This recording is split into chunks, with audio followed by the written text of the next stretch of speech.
दम छ ज्ञानेन्द्र बहादुर कार्की उर्फ दले भन्छु म त। दम छ रामशरण महतको।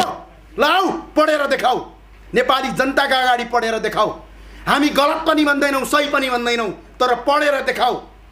जुन 77 पृष्ठ लामो एमसीसी को सम्झौता दुईवटा भाषामा गरिएको छ, एउटा अङ्ग्रेजी भाषामा गरिएको छ, एउटा नेपाली भाषामा गरिएको छ। ल आउनुस् पढ्नुस्, यही रिपोर्टर्स क्लबमा भन्छु पढ्नुस्, दफा दफा पढ्नुस्, मजाले पढ्नुस्। 1 घण्टामा पढिसकिन्छ त्यो 77 पृष्ठ लामो एमसीसी को सम्झौता। पढ्नुस्, यहीँ आएर पढ्नुस्, पढेर देखाउनुस्।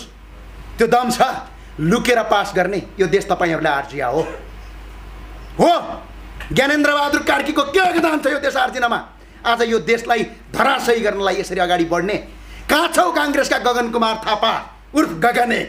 कहाँ हुनुहुन्छ तपाईँ? उड्नुस्, जाग्नुस्। संसदमा त खै घट्याङ घट्याङ बोल्नुहुन्छ। यो देश मरेको बेला म आग्रह गर्न चाहन्छु गगन कुमार थापालाई, 23 गते सदनको मिटिङ बस्दैछ।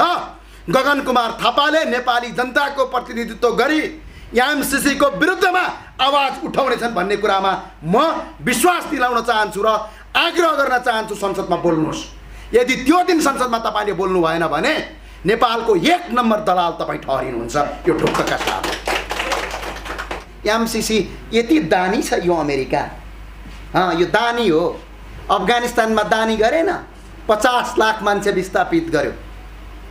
लिबियाको राष्ट्रपतिलाई तपाई कर्णेल मुअम्मर गद्दाफीलाई मार्यो, सद्दाम हुसैनलाई झुन्ड्यायो र भर्खरै एउटा इराकको एउटा सैन्य प्रमुखलाई गोली हानेर मार्यो। अनि यति दानी छ यो कुइरे कि पैसा निशुल्क लैजाएर देश विकास गर भनेर दानी छ। स्वार्थ बिना यसले रकम दिइराखेको छ र यो स्वार्थको रकमले सिङ्गो मुलुक धराशयी हुन्छ। पैसाले देश विकास बन्छ भनेर भन्नुभयो के शेरबहादुर देउवा उर्फ, अब हामी उर्फै भन्छौँ, अमेरिकन दलाल पनि भएछन् उनी त। उहाँले अस्ति खतरा कुरा गर्नुभयो, एउटा कुरा पैसा आउँछ बिरुड गुन्ड भन्नुभयो कि हैन? मलाई अचम्म लाग्यो। उहाँलाई म 3-4 वटा कुरा बताइदिन चाहन्छु। माननीय शेरबहादुर देउवाजी, तपाईले सुन्नु होला र उहाँले यदि सुन्नु भएको छैन भने उहाँका स्वकीय सचिवले उहाँको कानमा लगेर सुनाइदिनु होला।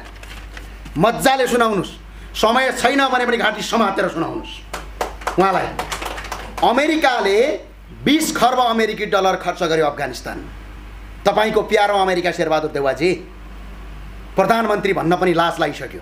यस्ता पनि प्रधानमन्त्री हुन्छन् भने विदेशी दलालको चुङ्गुलमा पसेर अनि पारित गर्छौँ भन्ने। अमेरिकाले अफगानिस्तानमा 20 खर्ब अमेरिकन डलर खर्च गर्यो, झन्डै नेपालको बजेटको 14 गुणा बजेट खर्च गर्यो। आज पनि अफगानिस्तान गरिबीको सिमानामा छ। झन्डै 2400 अमेरिकन सैनिक मारिए, 2.5 लाख अफगान नागरिक मारिए, झन्डै 10 लाख आज पनि घाइते छन्, 50 लाखले आन्तरिक विस्थापन भएका छन्। यो हालत भोलि नेपालको नआउला भन्न सकिन्न। अमेरिका यहाँ छिर्नको उद्देश्य भनेको ऊ अफगानबाट भागिसक्यो। अब नेपाललाई साउथ एसिया हेर्नका लागि नेपाललाई उसले कब्जाको रणनीति बनाउँदैछ। यसका विरुद्धमा सम्पूर्ण नागरिक आउनुहोस्, कि त हामीलाई गलत छ भन्नुहोस्, कि त तपाईँ सडकमा आउनुहोस्। 2052 सालमा हतियार बोकेका माओवादीका साथीहरू, त्यो जोश र जागर देखाउने बेला आएको छ। उड्नुहोस्, तपाईको रगतको कीमत अब लड्ने बेला आएको छ। अमेरिकी साम्राज्यवाद मुर्दाबाद, भारतीय विस्तारवाद मुर्दाबाद भन्दै आफ्नो जीवनलाई बलिदान दिने ती दूर दराजका ती सर्वहारा वर्गका सन्तानहरूले हतियार बोकाएर लड्नु भएको इतिहास आज पनि जीवित छ। त्यो इतिहास फेरि दोहोर्याउनुहोस्। आउनुहोस् सडकमा। तपाईको पार्टीको अध्यक्ष प्रचण्डले मान्दैमा यो देश रहने, प्रचण्डले नमान्दैमा यो देश नरहने भन्ने होइन। प्रचण्ड यो देशको कोही पनि होइन, एउटा साधारण नागरिक हो। आजको यस पत्रकार सम्मेलनमा उपस्थित हुनुभएका शाही युवा शक्तिका संयोजकज्यू र राष्ट्रिय शक्तिका प्रवक्ताज्यू र त्यसै गरी पत्रकार मित्रहरू र अन्य सम्पूर्ण मित्रहरूमा मेरो जय नेपाल। पहिलो कुरा चाहिँ के छ भने हामी एउटा कथन छ नेपालमा, नेपाली हामी रहौँला कहाँ नेपालै नरहे। आज हाम्रो देशको हालत यो बन्दैछ। हाम्रो पार्टी कहाँ रहन्छ जब यो देश रहेन भने? हाम्रो संस्कृति कहाँ रहन्छ जब यो देश रहेन भने? हाम्रो परम्परा कहाँ रहन्छ जब यो देश नै रहेन भने? तपाईँ हाम्रो नेता कहाँ रहन्छ जब यो देशै रहेन भने। एमसीसी जस्तो राष्ट्रघाती चिजले यो मुलुकको जर्जर अवस्थालाई निहालेर हामीरै नेपाली दाजुभाइ दिदीबहिनीहरू एक आपसमा लडाइँ गर्छन् भन्ने कुरालाई महसुस गरेर जबरजस्ती रूपमा एमसीसी लागू गर्न खोजिँदैछ। यसको विरुद्धमा एकजुट बन्नका लागि देशभरि छरिएर बस्नुभएका सम्पूर्ण अभियन्ता, राजनीतिक दलमा आबद्ध भएका साथीहरू, विभिन्न पार्टी पङ्गतिमा लाग्नुभएका साथीहरूलाई म 10 औँला जोडेर हार्दिक बिन्ती गर्न चाहन्छु। जुङ्गाको लडाइँभन्दा ठुलो, पार्टीको लडाइँभन्दा ठुलो मुलुकको लडाइँ हो। मुलुकको स्वाधीनताको लागि पटक पटक हामीले हेरेका छौँ, हामी सबैले देखेका छौँ। स्वाभिमानको लडाइँ रे, जातित्वको लडाइँ रे, संस्कृतिको लडाइँ रे, आत्मसम्मानको लडाइँ रे। अब आत्मसम्मानको लडाइँ आवश्यक छ। यो राष्ट्रघाती एमसीसीले मुलुकलाई जर्जर अवस्थामा पुर्याउँदैछ। सामान्य कुरा तपाईलाई धेरै जानु पर्दैन, धेरै टाढा बोलेर धेरै कुरा केही छैन। 2077 साल असार 15 गते एमसीसी को आधिकारिक मिति सकियो। उसको डेट एक्सपायर भयो, उसको मिति सकियो। संसारका कुनै पनि देशमा एमसीसीले आफ्नो मिति सकिसके पछाडि फेरि मिति थपेर जबरजस्ती एमसीसी लागू गर्न खोजेको छैन। हाम्रो देशमा 2077 साल असार 15 गते भने झन्डै 1 वर्षभन्दा बढी 1.5 वर्ष भइसक्यो यसको मिति सकिएको। मिति सकिसके पछाडि पनि अहिले एमसीसी फेरि लागू गर्न खोज्दैछन्। यो किन छ त कहिलेकाहीँ भन्ने गर्छन् हाम्रा नेता माननीय ज्यूहरूले। हाँसो लाग्छ मलाई। अनुदान आएको छ रे, यत्रो पैसा रे, लैजाऊ भन्या छ रे, कुरा गर्नेहरू, विरोध गर्नेहरू तिमीहरू विकास विरोधी हौ रे। एउटा सामान्य कुरा म तपाईलाई भन्न चाहन्छु। मैले एकजना व्यक्तिलाई 10 लाख रुपैयाँ पनि दिनु छ। त्यो व्यक्तिले के भन्छ भने म 10 लाख रुपैयाँ लिदिनँ भन्छ। मैले त्यो 10 लाख रुपैयाँ लैजा भन्छु निशुल्क रूपमा, फ्रीमा, ब्याज पनि तिर्नु पर्दैन, पैसा पनि रिटर्न गर्नु पर्दैन, लैजा भन्छु। तर त्यो व्यक्तिले 10 लाख रुपैयाँ म लिदिनँ, मेरा घरका परिवारले विरोध गरेका छन् भन्छ। अझ म त्यस पछाडि के गर्छु भने यो पैसा लिनै पर्छ भने म त्यसको घरमा जान्छु र दबाब दिन्छु। यसको मतलब मेरो केही आन्तरिक हिडन इन्ट्रेस्ट छ, त्यसपछि मात्र त्यो गरिन्छ। एमसीसी यति दानी छ यो अमेरिका। यो दानी हो। अफगानिस्तानमा दानी गरेन, 50 लाख मान्छे विस्थापित गर्यो। लिबियाको राष्ट्रपतिलाई तपाईँ कर्णेल मुअम्मर गद्दाफीलाई मार्यो, सद्दाम हुसेनलाई झुन्ड्यायो र भर्खरै एउटा इराकको एउटा सैन्य प्रमुखलाई गोली हानेर मार्यो। अनि यति दानी छ यो कुहिरे कि पैसा निशुल्क लैजाएर देश विकास गर भनेर दानी छ। स्वार्थ बिना यसले रकम दिइराखेको छ र यो स्वार्थको रकमले सिङ्गो मुलुक धराशयी हुन्छ। आज तपाईँ हामीले बोले जस्तो अवस्था रहँदैन। मेरा साथीहरू, मेरा सम्पूर्ण नेपालीहरू, कहिलेकाहीँ तपाईँको रगतमा, तपाईँको नसा, रगतका नसाहरूमा रगत बग्छ कि पानी बग्छ भन्ने अब शङ्का उत्पन्न भएको छ। 2007 सालमा सत्ताको लागि लडाइँ लडियो, राणा शासनको अन्त्य गरियो। आउनुभयो त सडकमा, राणाका लागि लड्नुभयो। 2046-47 सालमा सत्ता र कुर्सीका लागि गिर्जाबाउलाई कुर्सीमा पुर्याउन, शेरबहादुर देउवालाई मक्खन चाट्न र माकुनेलाई देश लुट्नका लागि तपाईँ आन्दोलनमा आउनुभयो। फाल्नुभयो, ठिक छ, केही छैन, तपाईँहरूको सत्ता जोगियो। 62-63 सालमा तपाईँले फेरि आन्दोलन गर्नुभयो, सत्ताका लागि, शक्तिका लागि सिर्फ। तर अब यो देशका लागि आन्दोलन गर्ने बेला आएको छ। राजनीतिक दलभित्र बसेका पार्टीका साथीहरूले सोच्ने बेला आएको छ। हिजो अमेरिकन साम्राज्यवाद मुर्दाबाद भन्दै 2052 सालमा हतियार बोकेका माओवादीका साथीहरू त्यो जोश र जागर देखाउने बेला आएको छ। उड्नुस्, तपाईको रगतको कीमत अब लड्ने बेला आएको छ। अमेरिकी साम्राज्यवाद मुर्दाबाद, भारतीय विस्तारवाद मुर्दाबाद भन्दै आफ्नो जीवनलाई बलिदान दिने ती दूर दराजका, ती सर्वहारा वर्गका सन्तानहरूले हतियार बोकाएर लड्नु भएको इतिहास आज पनि जीवित छ। त्यो इतिहास फेरि दोहोऱ्याउनुस्, आउनुस् सडकमा। तपाईको पार्टीको अध्यक्ष प्रचण्डले मान्दैमा यो देश रहने, प्रचण्डले नमान्दैमा यो देश नरहने भन्ने होइन। प्रचण्ड यो देशको कोही पनि होइन, एउटा साधारण नागरिक हो। त्यो भएर उठ्नुस्, तपाईले लडेको त्यसकै लागि थियो, अमेरिकन साम्राज्यवाद भन्ने। अब आज अमेरिका नै नेपाल छिर्दैछ अनि विरोध नगर्ने। उठ्नुस्, अखिल क्रान्तिकारीका साथीहरू कहाँ हुनुहुन्छ? नेभी सङ्घका साथीहरू कहाँ हुनुहुन्छ? अलिकति केही भयो भने टायर बाल्नुहुन्छ बाबै, यो देश नै रहँदैन, यतिखेर चुप लाग्नु भने कहाँ बस्नुहुन्छ? अन्य राष्ट्रयुगका साथीहरू कहाँ हुनुहुन्छ? एमालेका राष्ट्रभक्तिहरू कहाँ हुनुहुन्छ? काङ्ग्रेस र अपर्वा अन्यका सबै साथीहरू उठ्नुहोस्। हामीलाई कुनै दलसँग कुनै व्यक्तिसँग समस्या होइन। समस्या हामी नेपालीलाई एकअर्कासँग झगडा गराएर विदेशीले यो देश आफ्नो हातमा लिँदैछ। किन मरिहत्या गर्दैछ त एमसीसी? 77 पृष्ठ लामो सम्झौता छ, सामान्य कुरा। ल यही रिपोर्टर्स क्लब हो। आज यो कार्यक्रम गर्न दिनुभएकोमा रिपोर्टर्स क्लबका सञ्चालक एवं पत्रकार ऋषिदमला ईश्वर कार्कीलाई पनि म धन्यवाद दिन चाहन्छु, यो आवाजलाई अगाडि बढाउन दिनुभएकोमा। यही रिपोर्टर्स क्लबमा प्रधानमन्त्री शेरबहादुर देउवाजी बेला बेला आउनुहुन्छ, बोलेर जानुहुन्छ। कमरेड प्रचण्ड आउनुहुन्छ, बोलेर जानुहुन्छ। पूर्व प्रधानमन्त्री केपी शर्मा ओली आउनुहुन्छ, बोलेर जानुहुन्छ। हामीहरूको तपाईँलाई ठाडो चुनौती हो, त्यो 77 पृष्ठको लामो एमसीसीको सम्झौता यही रिपोर्टर्स क्लबबाट पढेर देखाऊ। ज्यूको त्यौँ हिम्मत छ भने पढेर देखाऊ।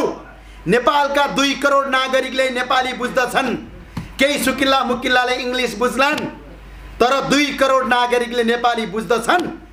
2.5 करोडभन्दा बढी नागरिक छन्, नेपाली बुझ्दछन्। ती नागरिकलाई मेरो खुला चुनौती हो। ज्ञानेन्द्र बहादुर कार्की, शेरबहादुर देउवा र एमसीसी का दलालहरू छन् जो आज यति होटलमा बसेर एक दिनको 40,000 भन्दा बढी भाडा तिरेर देशलाई लुटिराखेका छन्। झन्डै 4 अर्ब मात्रै निकासा भएको झन्डै 4 करोड रुपैयाँ यो वर्ष सकेका छन् राज्यको बजेट। तिनीहरूलाई खुला चुनौती हो, सामाजिक सञ्जालमा नलेख। यो रिपोर्टर्स क्लब नेपाल भरिकै पत्रकार सम्मेलन गर्ने ठाउँ हो। यहाँ आएर 77 पृष्ठ लामो एमसीसी को सम्झौता पढेर मात्र देखाऊ। सही हो कि गलत हो भन्ने कुरा नेपाली जनताले आफै छुट्याउँछन्। छुट्याउन जान्न सक्ने क्षमता छ, यो छुट्याउ। दम छ ज्ञानेन्द्र बहादुर कार्की उर्फ दले भन्छु म त, दम छ रामशरण महतको। लाऊ पढेर देखाऊ, नेपाली जनताका अगाडि पढेर देखाऊ। हामी गलत पनि भन्दैनौँ, सही पनि भन्दैनौँ, तर पढेर देखाऊ। जुन 77 पृष्ठ लामो एमसीसी को सम्झौता 2वटा भाषामा गरिएको छ, एउटा अङ्ग्रेजी भाषामा गरिएको छ, एउटा नेपाली भाषामा गरिएको छ। ल आउनुहोस्, पढ्नुहोस्। यही रिपोर्टर्स क्लबमा भन्छु, पढ्नुहोस्, दफा दफा पढ्नुहोस्, मजाले पढ्नुहोस्। 1 घण्टामा पढिसकिन्छ त्यो 77 पृष्ठ लामो एमसीसी को सम्झौता। पढ्नुहोस्, यहीँ आएर पढ्नुहोस्, पढेर देखाउनुहोस्। त्यो दम छ। लुकेर पास गर्ने यो देश तपाईहरुले आर्जिया हो। ज्ञानेन्द्र बहादुर कार्कीको के योगदान छ यो देश आर्जिनमा? आज यो देशलाई धराशयी गर्नलाई यसरी अगाडि बढ्ने। कहाँ छौ कांग्रेसका गगन कुमार थापा उर्फ गगने? कहाँ हुनुहुन्छ तपाई? उड्नुहोस्, जाग्नुहोस्। संसदमा त खै घट्याङ घट्याङ बोल्नुहुन्छ। यो देश मरेको बेला म आग्रह गर्न चाहन्छु गगन कुमार थापालाई। 23 गते सदनको मिटिङ बस्दैछ। गगन कुमार थापाले नेपाली जनताको प्रतिनिधित्व गरी एमसीसी को विरुद्धमा आवाज उठाउनेछन् भन्ने कुरामा म विश्वास दिलाउन चाहन्छु र आग्रह गर्न चाहन्छु संसदमा बोल्नुहोस्। यदि त्यो दिन संसदमा तपाईले बोल्नु भएन भने नेपालको 1 नम्बर दलाल तपाई ठहरिनुहुन्छ। यो ठोक्कका साथ राष्ट्रघाती सम्झौता गर्ने, लुकेर गर्ने। गणतन्त्र ल्याए रे। के हो गणतन्त्र भनेको?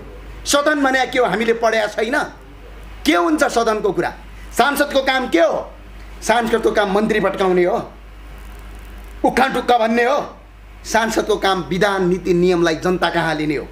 275 वटा सांसद छन् प्रतिनिधि सभामा, संघीय सांसदहरू। 275 वटा निर्वाचन क्षेत्रको प्रतिनिधित्व गर्नुहुन्छ उहाँहरूले। प्रत्येक एमसीसी को बुदा आफ्नो निर्वाचन क्षेत्रमा लगेर पढेर सुनाउनुस् त। त्यहाँका जनताले जे भन्छन् त्यही ल्याएर सदनमा कुरा गर्नुस्। लोकतन्त्रको काम त्यही हैन, सदनको काम त्यही होइन। सदन केका लागि गरियो? कुनै विधेयकहरू, कुनै कानुनहरू, कुनै नीति नियमहरू यदि पारित गर्नु छ भने आफ्नो निर्वाचन क्षेत्रमा का जनताहरूलाई गएर पढेर सुनाउने, छलफल गर्ने। त्यो छलफलबाट आएको टिप्पणीलाई ल्याएर सदनमा प्रस्तुत गरेर लागू गर्ने हो। यो एमसीसी को सम्झौता 275 जना सांसदले आफ्नो निर्वाचन क्षेत्रमा लगेर जाऊ। यदि दम छ भने, हिम्मत छ भने पढेर सुनाऊ नेपालीमा छ। यहाँ कुनै टेलिभिजनमा बसेर, कुनै बन्द कोठाभित्र बसेर फेसबुक र ट्विटरमा स्ट्याटस देखेर एमसीसी सही छ भन्ने सुकिल्ला मुकिल्ला दलहरूलाई खुला चुनौती हो। यही काठमाडौँको मुख्य ठाउँमा छ रिपोर्टर्स क्लब बिरकोटी मण्डलमा। आउ र पढेर देखाऊ, त्यसपछि फैसला गरौँला, छलफल गरौँला। जनताको कुरालाई लुकाएर पारित गर्न खोज्ने यही हो लोकतन्त्र। यसैलाई लोकतन्त्र भन्छौ। अझ मेरो लोकतन्त्र छ अरे, ओ माई गड, मेरो प्रजातन्त्र छ अरे। यही हो प्रजातन्त्र। लुकी लुकी कानुन पारित गर्ने, लुकी लुकी अमेरिकन सम्झौता पारित गर्न खोज्ने। पढेर देखाउनुहोस्, त्यसपछि हामी कुरा गरौँला। र माननीय सांसदज्यूहरूलाई र भीम रावललाई धेरै धेरै धन्यवाद छ। माननीय सांसद एवं नेकपा एमालेका नेता डाक्टर भीम रावलले जुन कुरा उठाउनु भएको छ उहाँको पछाडि सिङ्गो राष्ट्रभक्ति नेपालीहरू पछाडि रहेको म यहीँबाट जानकारी गराउन चाहन्छु। र भीम रावल लगायत जति माननीय सांसदहरू हुनुहुन्छ 23 गते बस्दैछ बैठक। 23 गते एमसीसीका विरुद्धमा सदनमा आवाज उठाउनुहोस्, नेपाली जनतालाई बचाउनुहोस्। हामी तपाईँलाई त्यो आग्रह गर्न चाहन्छौँ। र अर्को कुरा, कि त नेपाली जनताले भन्नु पर्यो हामीलाई तपाईँहरू गलत हुनुहुन्छ, एमसीसी सही छ भन्नु पर्यो, कि त एमसीसी खारेज गर्न सडकमा आउनु पर्यो। हेर्नुहोस्, मुलुक रहेन भने पछाडि म तपाईँलाई 3वटा उदाहरण दिन्छु। सबै मान्छेले के भन्छन् भने आफ्नो पेसा प्यारो हुन्छ क्या। आज मेरो अफिस छ, आज म 2 रुपियाँ बढी कमाउँछु, व्यक्तिगत स्वार्थभन्दा राष्ट्रिय स्वार्थ ठुलो हो। म उदाहरण दिन्छु तपाईँलाई। जिम्बाब्वेमा पनि एकै दिनको 3-4 करोड रुपियाँ कमाउने मान्छेहरू थिए, पैसा लगेर थन्काएर राखे। जब जिम्बाब्वेको अर्थतन्त्र पुरै धराशयी भयो, 3 करोड रुपियाँको मूल्य एकै रातभित्र 300 रुपियाँको बराबर भएन। यो हालत नेपालको बन्दैछ। भर्खरै ग्रिसमा भयो। भारतमा नरेन्द्र मोदीले नोटबन्दी सुरु गर्दाखेरि घरमा थन्काएका नोटहरू लगेर समुद्रमा फाले त देख्नुभयो नि। पैसा ठुलो कुरा होइन, राष्ट्र र मुलुक ठुलो। यदि मुलुक भोलि सही रूपमा धनी बन्यो भने तपाईँ हामी सबै धनी बन्छौँ। यदि मुलुक भोलि धनी बनेन भने हामी गरिब बन्छौँ। कहिलेकाहीँ भन्छ नि, खुकुरीको पीडा अचानोलाई थाहा हुन्छ अरे क्या। यो राष्ट्रको पीडा के हुन्छ भन्ने कुरा विदेशमा गएका नेपालीलाई सोध्नुपर्छ। नेपालमा एस आराम गरेका छन्, क्यारम बोर्ड खेलेका छन्, पार्टीको कार्यकर्ता पनि पैसा आइहाल्छ सर्ट पारेर। आज आन्दोलनमा जाउँ, 1000 रुपियाँ लिएर जाउँ भनेर तेल हालिहाल्छन् बाइकमा। अनि कसरी पीडा थाहा हुन्छ? एकपटक विदेश जानुहोस् त। एयरपोर्टबाट सुरु हुन्छ नेपाली भएकै कारणले गर्दा तपाईँलाई गर्नुपर्ने घृणा। एयरपोर्टबाटै सुरु हुन्छ तपाईँलाई नेपाली भएकै कारणले गर्दा तपाईँलाई दास बनाइन्छ। एउटा एयरपोर्टमा जानुभयो भने नेपालीलाई एउटा लाइनमा लगाउँछ, विदेशीलाई अर्को लाइनमा लगाउँछ। नेपालीलाई अरू कहीँ जानु पर्दैन, यहीँ नेपाल र भारतको बोर्डरमा गएर हेर्नुहोस्, चाइना र नेपालको बोर्डरमा गएर हेर्नुहोस्। यहाँ तपाईँ कति अरबपति हो, कति ठुलो मान्छे हो, कति तपाईँ विद्वान हो, त्यसको कुनै महत्त्व रहँदैन। जब तपाईँ जानुहुन्छ तपाईँको परिचय एउटा मात्रै रहन्छ, त्यो नेपाली। त्यही भएर नेपाल बचाउँ, यो सामान्य कुरा छैन। यो धेरै लामो इतिहासबाट आएको छ। भर्खरै अफगानले 20 वर्षमा पैसाले देश विकास बन्छ भनेर भन्नुभयो कि शेरबहादुर देउवा उर्फ, अब हामी उर्फै भन्छौँ, अमेरिकन दलाल पनि भएछन् उनी त। उहाँले अस्ति खतरा कुरा गर्नुभयो। एउटा कुरा, पैसा आउँछ भिडियो गुड भन्नुभयो कि होइन। मलाई अचम्म लाग्यो। उहाँलाई म 3-4वटा कुरा बताइदिन चाहन्छु। उहाँले पैसा आउँछ भिडियो गर्ने भनेर अस्ति धम्काउँदै हुनुहुन्थ्यो कुनै एउटा कार्यक्रममा। माननीय शेरबहादुर देउवाजी, तपाईँले सुन्नु होला, र उहाँले यदि सुन्नुभएको छैन भने उहाँका स्वकीय सचिवले उहाँको कानमा लगेर सुनाइदिनु होला।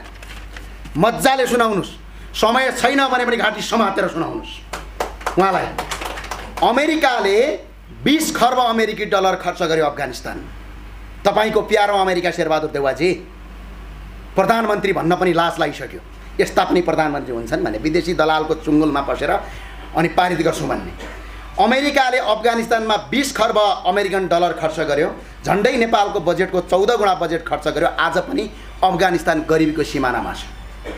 झन्डै 2400 अमेरिकन सैनिक मारिए, 2.5 लाख अफगान नागरिक मारिए, झन्डै 10 लाख आज पनि घाइते छन्, 50 लाखले आन्तरिक विस्थापन भएका छन्।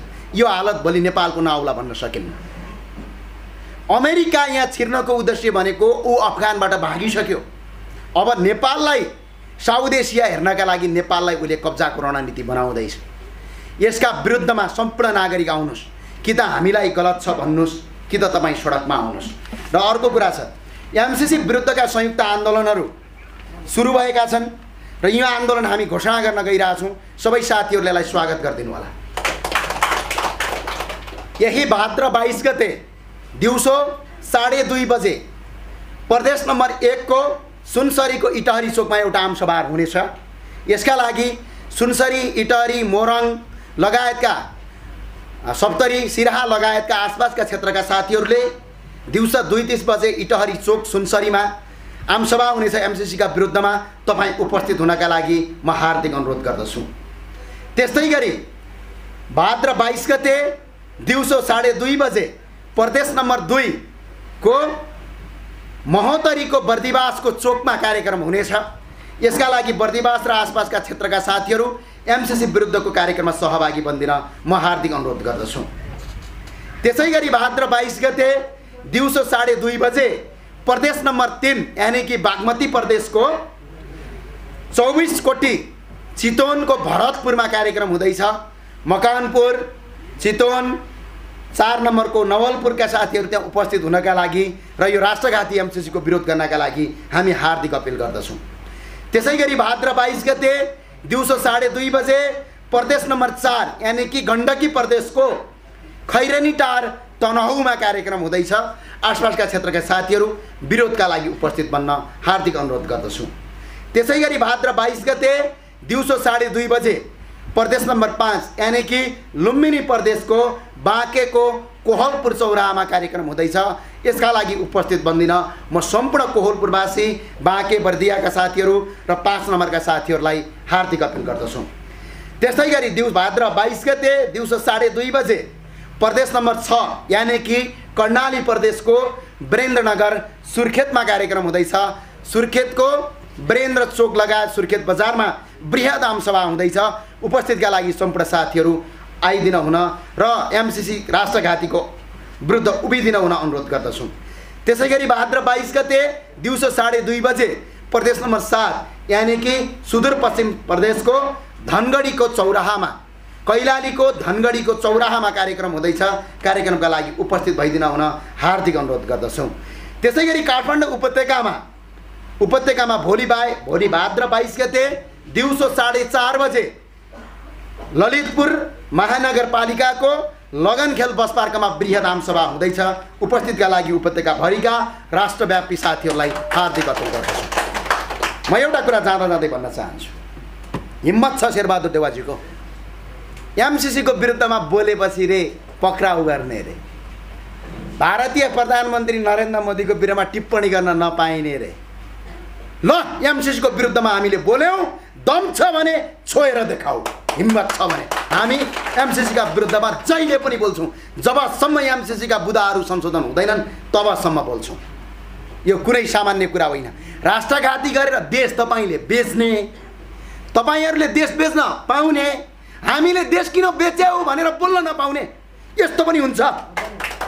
यही सिकाएको बिपी कोइरालाज्यूले, यही सिकाएका हुन् किसनजीले, यही सिकाएका हुन् गणेशमान सिंहले शेरबहादुर देउवालाई।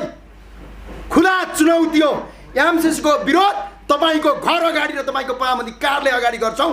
23 गते, यही 23 गते दिउँसो 4 बजे काठमाडौँ उपत्यकाका सम्पूर्ण साथीहरूले संसद भवन घेराउ गर्छौँ। संसद भवन आउन हार्दिक अपिल गर्छु। हस्, जय नेपाल, जय देश।